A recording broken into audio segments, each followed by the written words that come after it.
करेसाबारी मेरो मजाले स्कुल लहर कता जम भएर आइरहेको छ।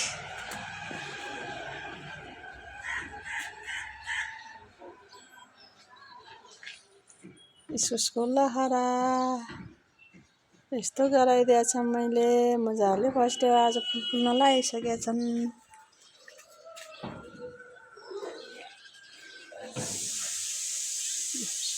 फुलहरू मजाले फुल्न लाग्यो। केही दिनमा इस्कुस फल्छ होला।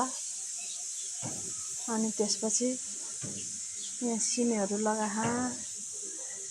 सिमी लगाएको छ। फर्सीको बोट यहाँ छ। खुर्सानी पोलको बोट हो यो पुरानो बोट। यहाँ पनि छ।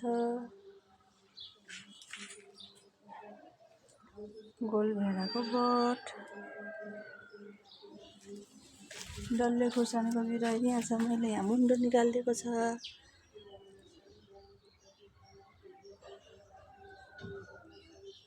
यहाँ पनि छ एउटा।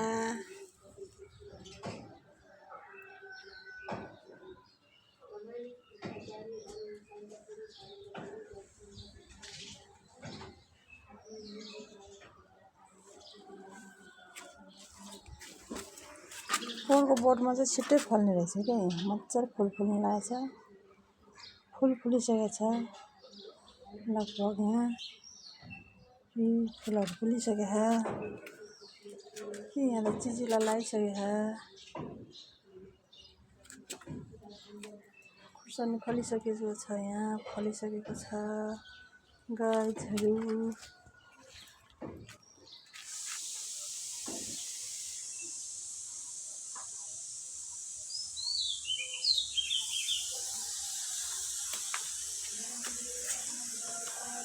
यतिमा चाहिँ मैले भटमासको बिउ रोपिएको छ। भटमास खाने।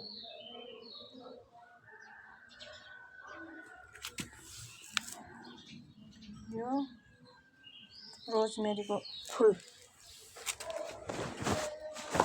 यो लेमन ग्रास मजाले आइरहेछ। यहाँ मेरो कुखुरा लोकल कुखुरा 3-4 वर्ष भयो। यो माउले अन्डा पाडिरहेछ। बच्चा नि निकाल्छ अन्डा नि पार्छ। त्यही भएर मैले कहिले नकाटिकन राखे। भाले यहाँ छ। अरू कुखुराहरू माथि छ। यहाँ चाहिँ 2 मात्र राखेको छ। यो माउको लागि एउटा भाले राखेको छ। यिनीहरूलाई मैले सबै दाना पानी हालिदिइसकेँ। यहाँले मेरो सुन्तलाको बोट चाहिँ राखेको। सुन्तला मजाले फलिरहेछ। यहाँ 4वटा फलेको। 4वटा छ। सानो 4वटा छन्। बस्छ कि बस्दैन थाहा भएन। यो ल्याउने बेलामा फुल फुलिरहेको थियो। अहिले चाहिँ यहाँ मजाले दाना बसेको छ। यहाँ पनि छ एउटा बोट खुर्सानीको बोट। यहाँ घिरौँलाको बोट छ। यहाँ फुलको बोट छ। यहाँ चाहिँ भेन्टा फलिरहेछ।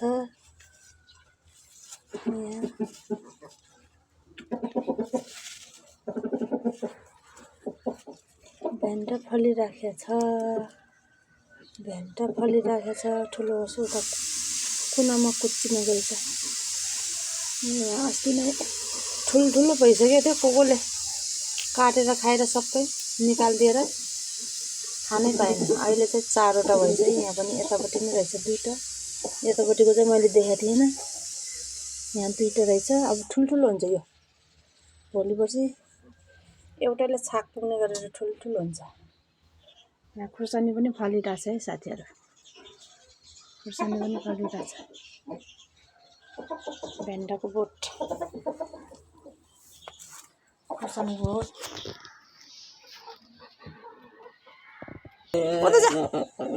उता जा। भालेहरू बेसी ठुलो भइसकेको छ है साथीहरू। ल ठोक्न आउँछ। जा। उता जा गोरुलाई जसरी लखर्नुपर्छ है।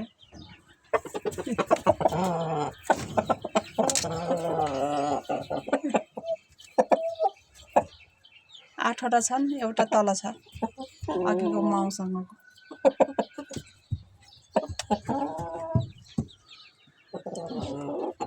दाना यसरी हालिदिन्छन्।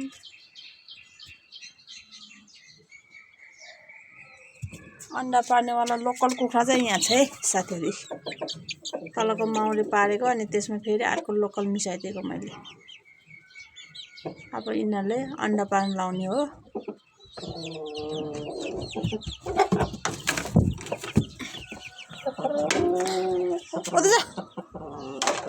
लक्षिणाहरू त्यसरी छिप्पिएर जुतेर मार्नै खोज्छ।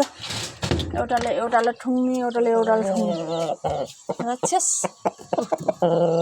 मलाई ठुङ्न खोजिरहेछ, ठुङ्न खोजिरहेछ यो।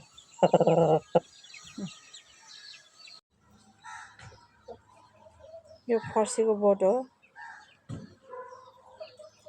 फर्सी फलाएर खाने फर्सीको बोट हो यो। फुल त फुलिसकेको छ तर बस्छ कि बस्दैन थाहा भएन। फर्स्टचोटि लगाएको हो।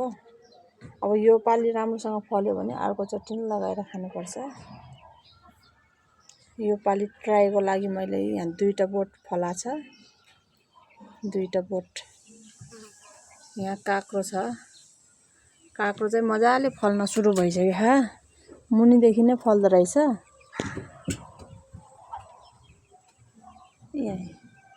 फलिराखेको छ तर यो फलेको बस्छ कि बस्दैन मलाई त्यो चाहिँ थाहा भएन। तर फल्न चाहिँ सबैमा फलिराखेको छ। 3टामा लगाएको छ मैले, 3टामा फलिरहेछ। यहाँ पनि फलिरहेछ साथीहरू। तर यो फलिसकेको छ। तर फलिसकेपछि लाग्नु त ठुलो त हुनुपर्ने हो। हुन्छ कि हुँदैन थाहा भएन। अब ठुलो भएपछि देखाउँला है साथीहरूलाई। ठुलो भएर खाने बेला भएपछि देखाउँला है साथीहरू। यहाँ पनि फलिरहेछ, सबैमा फलिरहेछ। भिडियोमा मैले माथि मुन्टा चुडाल्नुपर्छ भन्दै थियो है, तर मैले मुन्टा चुडाल देखाइन। मुन्टासम्म नै यसरी लागिरहेछ कि चिजिलो लागिरहेछ। त्यही भएर मैले माया लागेर चिजिलो फ्याले छैन है, मुन्टा फ्याले छैन।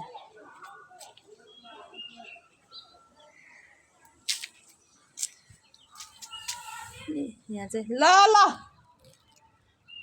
यहाँ चाहिँ खुर्सानीको बोट छ है साथीहरू।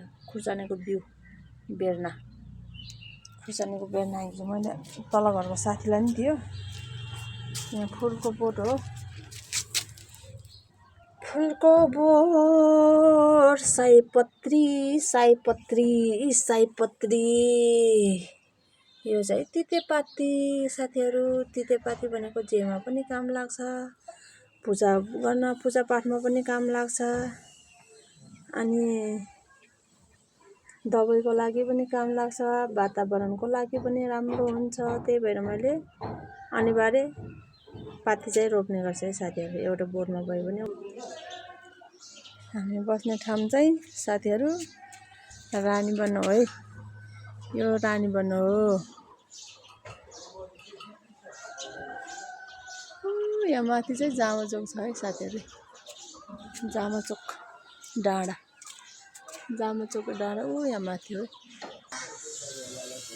रानीवन।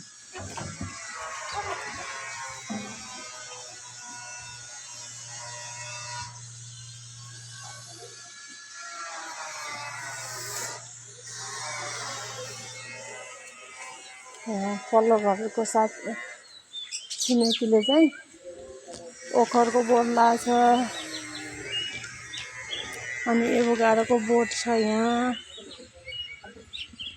फेरि यहाँ अम्बाको बोट छ यहाँ। मजाले फलेपछि हामीले खान पाउँछ साथीहरू। अम्बाको बोट मजाले मेरै घरको छतमा आइपुगिसकेको छ। यो चाहिँ के भन्छ अरे हलुवा बेल भन्दो रहेछ। हाम्रो चाहिँ तपाईँहरूलाई के भन्नुहुन्छ थाहा भएन।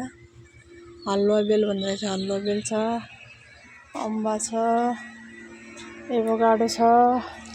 त्यहाँ ओखर छ है साथीहरू।